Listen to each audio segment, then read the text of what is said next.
Because this idea that all of us have a testimony, all of us have a story in which we can tell, in which we can share. Resources, inspiring interviews, business practices, and practical advice to take your art career to the next level. Join Sergio Gomez in today's Artist Next Level and get ready to take control of your career. Hello, Next Level friends. This is Sergio at the Artist Next Level podcast. Welcome back. Before we get started with the interview that we have for you today, I would like to tell you about the Artist Survival Kit, Organize and Be Productive free webinar. Check it out in our website. You can register there for free. Just go to www.theartistnextlevel.com. Today, I'm really excited to have with me an awesome artist, a dear friend, and a great human being, Steve Prince. So, Steve, are you ready to take us to the next level? Absolutely. Awesome, man. That's great. Steve Prince is a native of New Orleans, Louisiana, and he currently resides in Midville, Pennsylvania. Steve received his BFA from Xavier University in Louisiana and his MFA in printmaking and sculpture from Michigan State University. He is currently an assistant professor of printmaking and drawing at Allegheny College. He is represented by Icons Gallery in Grand Rapids, Michigan, and owner of One Fish Studio. Steve has won numerous awards and shown in his art in various solo, group, and juried exhibitions. Additionally, he has lectured in both secular and sacred settings international. And Steve, I'm sure you have heard this before, but you are an incredible speaker, man. Well, thank you. I really appreciate that. That lecture with Hurricane Katrina at Icons Conference last year just kind of left me shaking like a leaf. It was awesome. I almost get up of my seat and start dancing with you. You should have. Well, Steve, thanks again for joining us today. It's going to be a great time that we're going to have together. It's a number of questions that we want to ask you.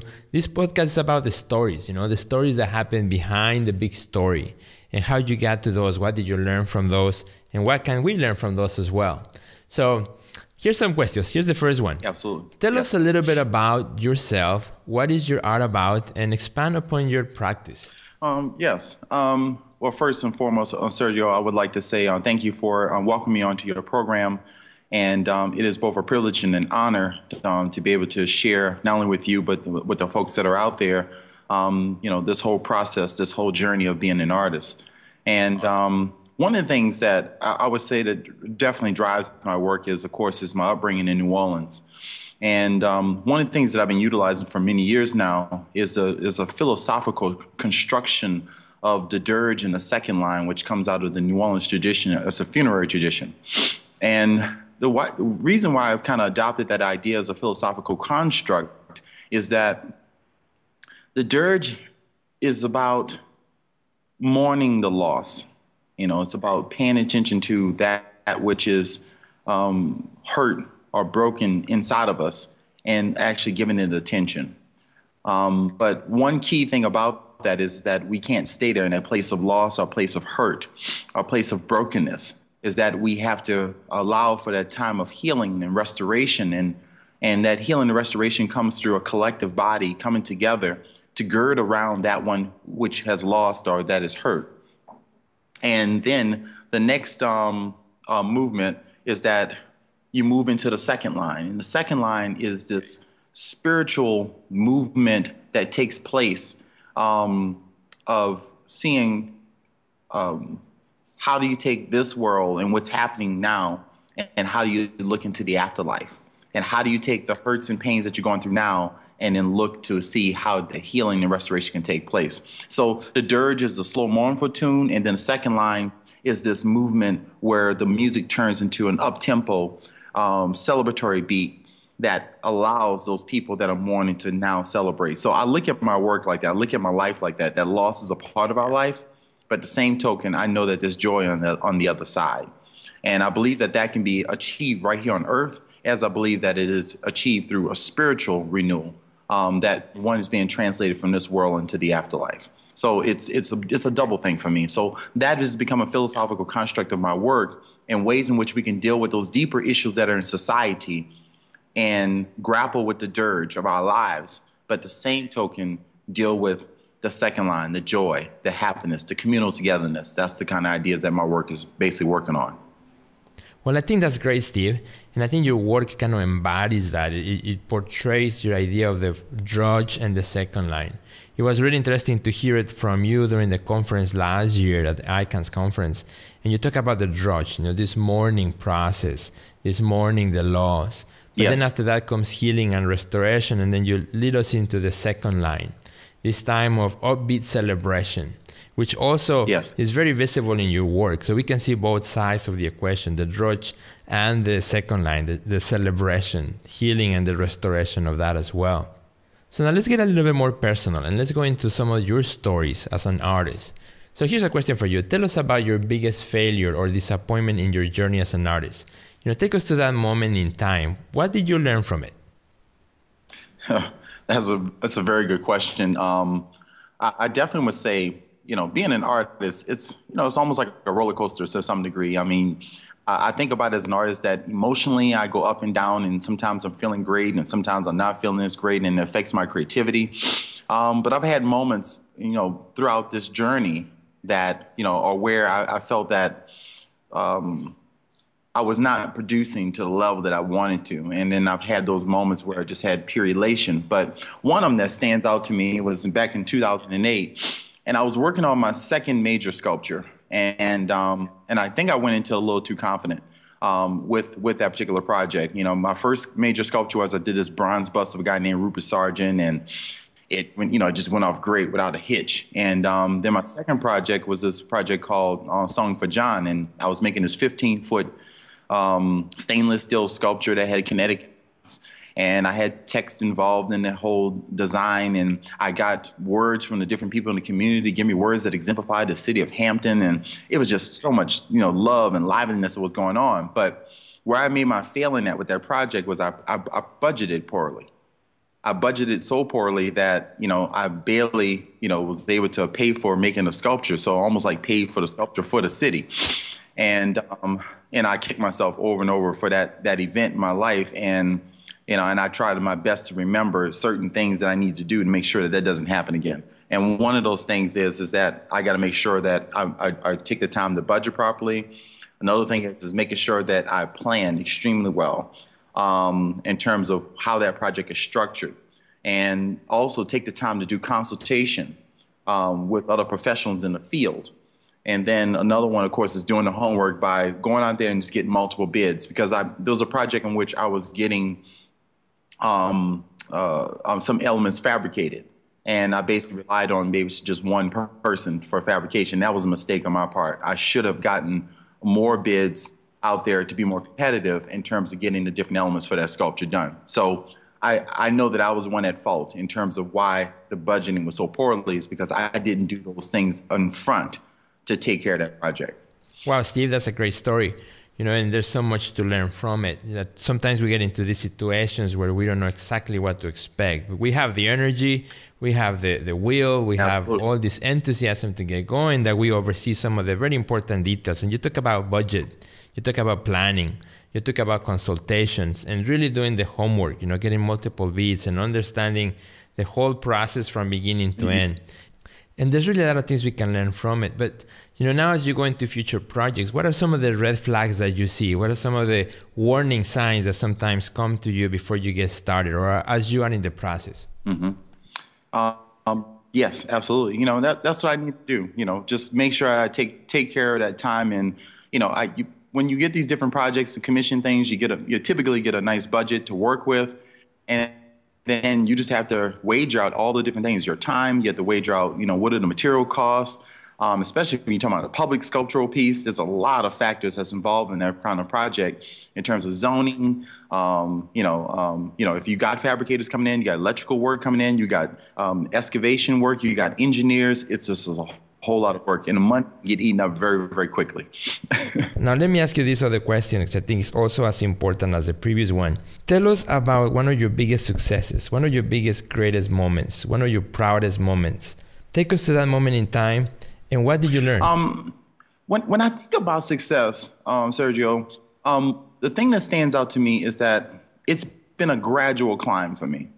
And it's really kind of hard for me to quantify one particular success moment. But I think I've had several along the way. Like, for example, I feel one successful moment is when I got this visiting artistship. I won this competition in the state of Virginia, and I was one artist that was chosen to go to Santa Catarina, Brazil, to share work. And I was there for about 3 weeks, and I traveled around to 3 different cities, Florianopolis, Blumenau, and Tubarão.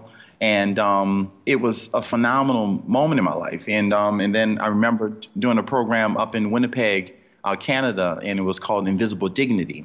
And there we focused on issues of human trafficking. And I teamed up with about 4 or 5 different other artists, and it was an incredible time of sharing and connecting. And I remember just recently, last year, I did a show. I did an art show and a commission piece for Christian High, and I made this 8-foot by 16-foot woodcut relief image of Christ, and I worked with 10 students for the creation of it. And again, it's been a long journey. It's been a long climb, but it's been a beautiful climb to see not only myself mature as an artist and how I evolve as a person, as a man, as a human being, but also those interactions, those interpersonal interactions with people, with clients, with community members, and that's the driving part of my work. And if I can do that kind of thing where I'm connecting with people and I'm getting to travel and see new faces and be able to plant the seed of the good news of the gospel through my artwork,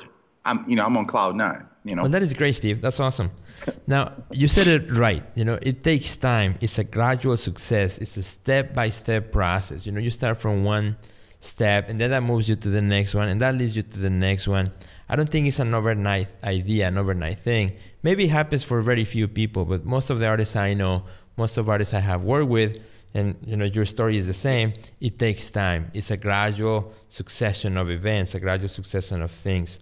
Now, I know you're also involved in conferences and you do a lot of traveling. So what's coming up in terms of a conference or any speaking engagements for you? Yes, the most recent conference event is coming up. I'll be speaking at Kelvin College in the Worship and Arts Conference next week, matter of fact. It's the next week around this time, I'll be doing some workshops and some visual sermons that I'll be conducting. I'm going to do a major workshop with Mark Charles, who is a Navajo, and he and I are doing a workshop dealing with issues circulating around the Native American and African American body, as it relates to reparations, as it relates to reconciliation, as it relates to just dealing with the historical ramifications that circulate around our bodies.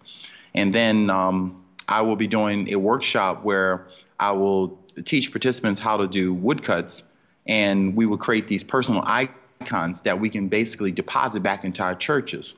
Because this idea that all of us have a testimony, all of us have a story in which we can tell, in which we can share. And I want to engage those people at the conference to begin to create that story, but create it as a visual text. And that just goes back to some of the earliest, moments in history. You think about large portions of our population many, many years ago were illiterate. And one of the ways in which the information was disseminated to the people was through the visuals. So the church becomes the living text. You walk inside the church space, you see the stained glass windows, you see the statues, you smell the incense, you see the large cavernous interior, the echoing of the walls, the music. All those things became interpretive to the people that engaged the space.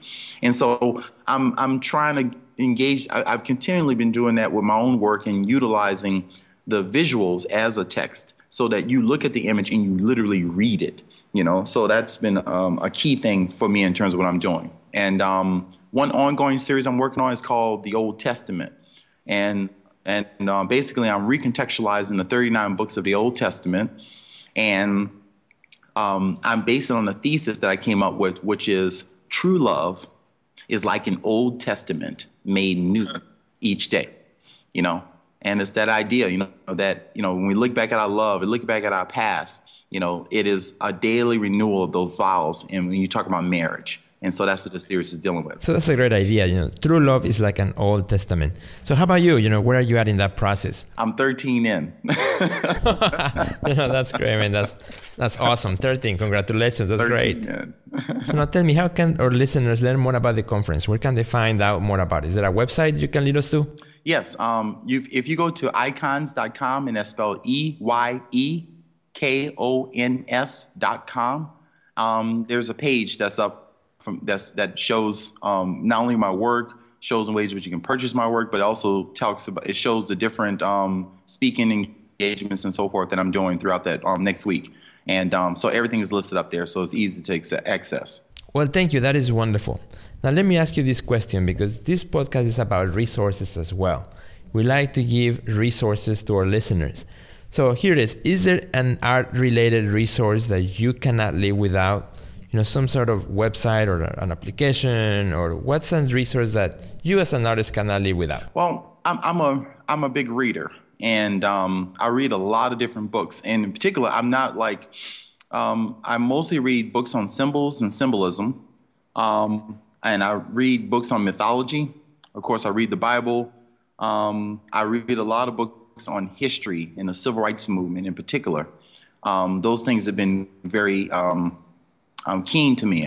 There's something about the civil rights movement that has always struck me, and the thing that I really love about that particular moment in history was the resilience of the people to withstand the arrows that were of bigotry that was thrown at them, and the way in which they utilized their faith as a sense of a gird of protection about them to wade through all that pain and all the issues in which they were going through. So those are the kind of things I do. So my work is heavily symbolic, and I like those symbolism because they tie into old stories, and they tie into the evolution of mankind and how we so much the same as we were in the past as we are now. Well, how true is that? And it's that connection, that power of a story that we can connect with, that we can identify with in a powerful way. Absolutely. That is a perfect way of placing it. And so reading. The other thing is too, I love stories, and I love sitting with my elders and hearing them tell me the stories, tell me the things of the past, and tell me how they made it through and how they made it over, as my mom would say. And and so I loved, I was always that kid, and as I am as an adult, I would sit down and listen to the stories of my elders, and not just my elders, just listen to the stories of people, because I find them very important to hear people's story, and how those stories feed me, and how we connect through those stories, because our lives are so similar and so much the same. We get caught up in all this stuff about race and representation, and I see it all as distraction, when we do not really get truly within the beauty of each other and the power that we can be wielded if we would just get rid of those cloaks of separation, and then we just draw in closer to one to the other. I think that's where the power is at. Well, thank you, Steve. Those are great resources. Now let me ask you this question. Do you have a piece of advice for an emerging artist? Something that perhaps you didn't learn in school? Maybe one of our listeners is about to start his or her art career. What could you tell them? Absolutely. I have a lot of advice, but of course I know it's the issue of time. So, one of the first things that I've learned when I got out there in the art world was how important it was for having an art community, and not thinking that you're going to do this all on your own, and connecting with people. And that's one of the things that was kind of passed on to me by one of my professors and mentors named John Scott. One of his favorite sayings was, "Pass it on."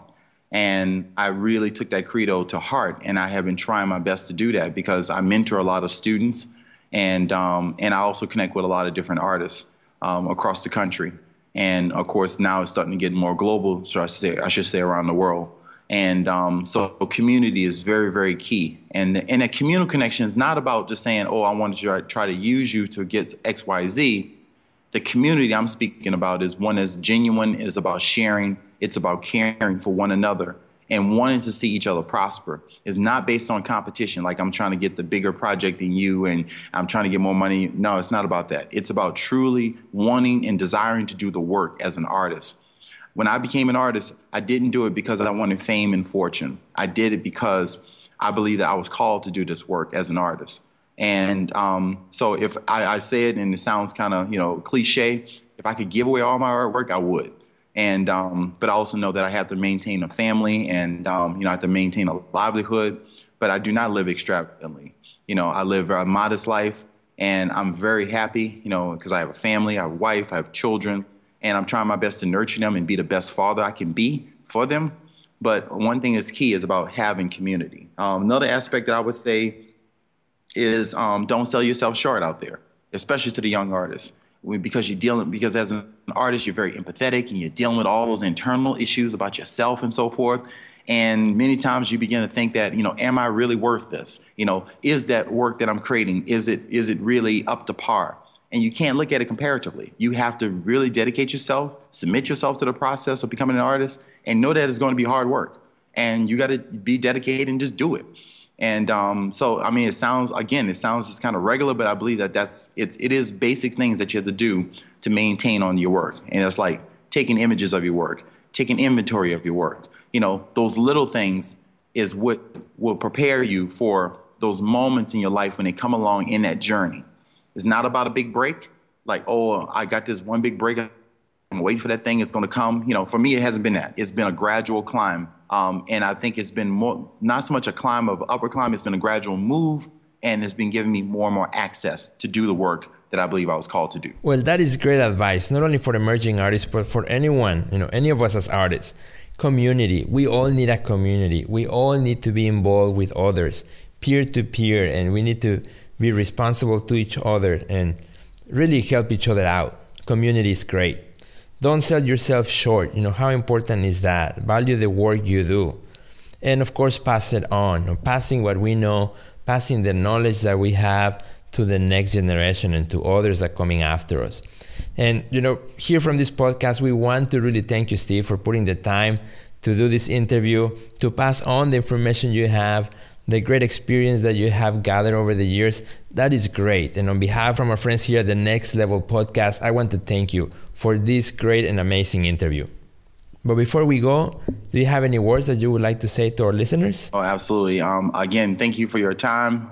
You're out there, audience, listening and so forth. I hope that the words that I basically said from my mouth is like a seed that can be planted not only within your life, but of course, hopefully that you'll pass it on and plant it in other people's lives. Thank you, Sergio, for inviting me to take a part of this fantastic show. And I look forward to continue to do work with you in the future, my friend. Peace and love to you all. Thank my friend Steve. You've been a great guest in the program.